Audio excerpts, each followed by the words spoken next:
Title: You dropped this, sir, said the janitor's daughter. The CEO froze when he saw his late wife's locket.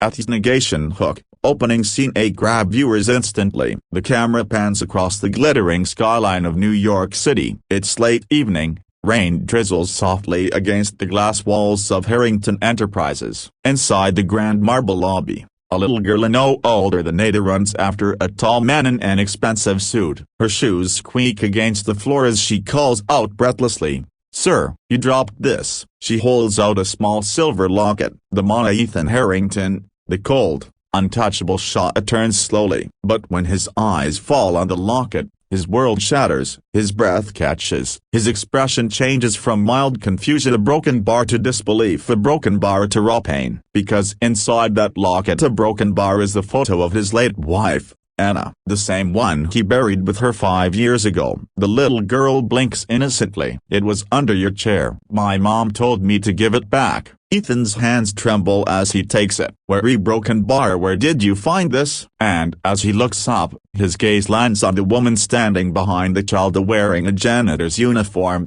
eyes wide in surprise. It was her, the woman who looked exactly like his late wife. At Yo Section Chapter 1. The locket that opened old wounds. Ethan Harrington wasn't the kind of man who believed in miracles or second chances. 5 years ago, he'd buried not just his wife, but his heart. Since then, every day had been mechanical: meetings, mergers, money. The man once known for his laughter was now known for his silence. That night, the office was quiet except for the sound of cleaners mopping floors. Ethan stayed late, reviewing a proposal he barely cared about. When the little girl handed him the locket, everything inside him stopped. He couldn't take his eyes off the woman behind her, Maya, the janitor's daughter's mother. She looked so much like Hannah that for a moment, Ethan wondered if he was dreaming. The same warm brown eyes, the same quiet grace, even the way she held her daughter's hand mirrored how Anna once held his. But Maya looked confused, even nervous. "Sir, I'm sorry if my daughter disturbed you." She just wanted to return what she found. Ethan's voice was hoarse. "Where did you get this?" Maya frowned. "It was under one of the chairs near the conference room. We were cleaning." He couldn't understand it. That locket was uniquely custom made, with his and Anna's initials engraved inside. He'd buried it with her himself. Ethan clenched it in his fist, staring at the photo inside, Anna's smile, his arms around her. And suddenly, his chest ached like it hadn't in years. "Sir?" Maya said softly. "Are you all right?" He blinked, forcing composure. "Yes, a broken bar, thank you." "You may go." But when Maya turned away, the little girl waved at him. "I'm Lily. My mom says you're the boss of everything." She giggled. Something in Ethan's heart cracked open at that laugh. The innocence, the warmth. He hadn't heard laughter like that since Anna. As they walked away, Ethan whispered to himself, "Who are you, Maya?" That night, he couldn't sleep. The locket gleamed on his desk under the dim light. 1,000 questions haunted him. Why did this woman look exactly like his wife? And why did her daughter have the same dimples Anna once had? The next morning, he called his assistant. Find out everything about the janitor named Maya and her child.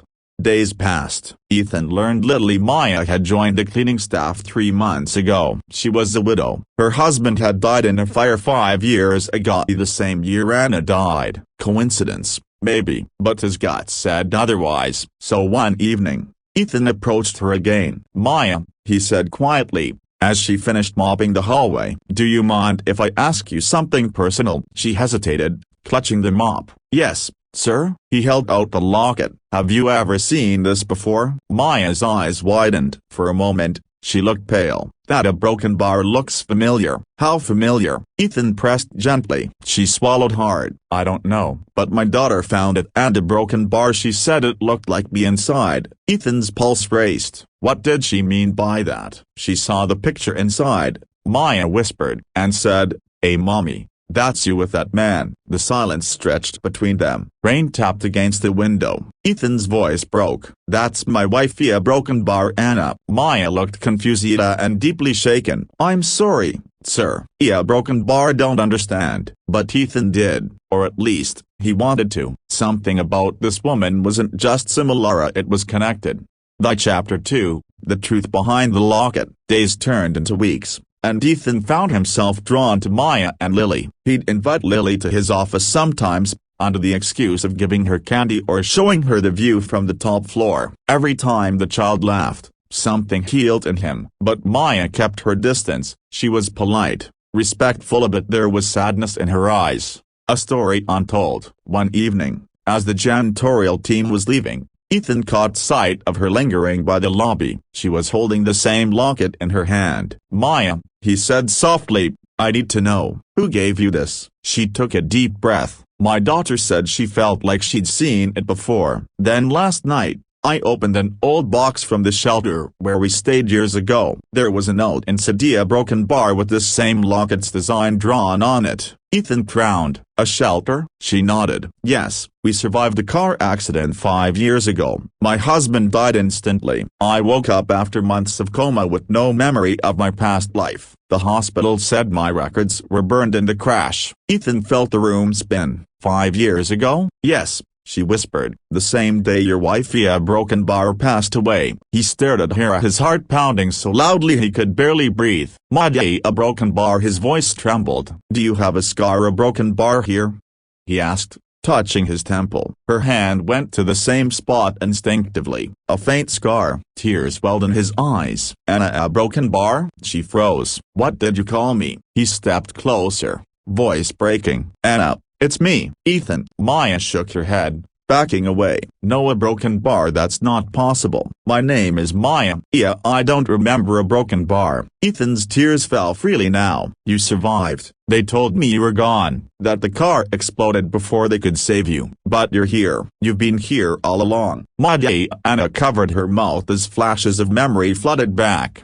A car spinning out of control, a broken bar, Ethan screaming her name, a broken bar, the feel of a locket in her palm before darkness swallowed her. She gasped, collapsing into his arms. "On a broken bar?" He held her tight. "Yes, you came back to me." Lily, watching from the doorway, whispered, "Mommy?" Anna turned, tears streaming. "Lily, sweetheart, a broken bar." She looked at Ethan, realization dawning. "She's our daughter?" Ethan smiled through tears. "Yes, the doctors said she didn't make it either, but they must have rescued her before I arrived." It all made sense. The hospital's confusion, the missing records, the new name given by the shelter. They had all been lost, a broken bar, and now, found again. Theo. Epilogue. The locket that brought them home. Months later, the Harrington mansion was alive with laughter again. Lily's laughter echoed through the halls, and Anna, finally remembering everything, helped Ethan turn the company's charity branch into a foundation for families who'd lost everything. Every Christmas, Ethan would hold the silver locket in his palm, smiling softly. It wasn't just jewelry anymore. It was proof that even when life breaks you apart, a love will find a way to bring you home. At the ending line, for YouTube narration, sometimes, what you lose isn't gone forever. It's just waiting to be found again. By love.